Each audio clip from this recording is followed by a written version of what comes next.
له شاوخوا تېرې یوه نیمې لسیزې راهیسې د لومړي ځل لپاره د پکتیکا ولایت د ښوونځیو زده کوونکو ته پوره کتابونه ویشل کیږي. د دغه ولایت د پوهنې رئیس مهراب الدین شفق له میلمه راډیو سره په خبرو کې وویل چې پوهنې وزارت ته د نږدې 800 زره جلده کتابونو د وړاندیز له مخې دغه ولایت ته 350 زره جلده درسي کتابونه رسیدلي دي او په پلان کې دی چې په نږدې راتلونکي کې پاتې نور هم دغه ولایت ته ولیږل شي. نو بنان وزارت موږ سره وعده کړې ده چې نور کتابونه دغه توزیع کوي چې دغه بیل او مصرف باید لاړ شي تر هغه پورې نور کتابونه هم روان دي او اته لکه کم زیات د موږ کتابونه چې کمبود مطابق د ضرورت موږ پیشنهاد کوي وزارت ته هغه ان شاء الله ټول روان دي مخکې نه چې مکتبونه عملا شروع شي ان شاء الله موږ ټول کتابونه تکمیلېږي. د یاد ولایت مرستیال والي شیربادشاه اورګوني د کتابونو د ویش پر مهال وویل چې له کلونو راهیسې د پکتیکا ولایت د خلکو زده کوونکو او په ځانګړي ډول پوهنې برخې مسؤلینو له پوهنې وزارت غوښتنه وه چې زده کوونکو ته پوره کتابونه ورسیږي،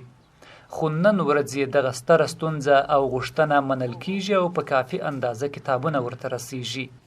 د معرف د سکتور غوښتنه وه تر څو دوی ته کتابونه ورسیږي. نن لله الحمد دغه چالش چې موږ تاسو سره مخامخ وو هغه باندې ان شاء الله د نور چالشونو ترڅنګ په دغه چالش باندې موږ غلبه حاصلوو او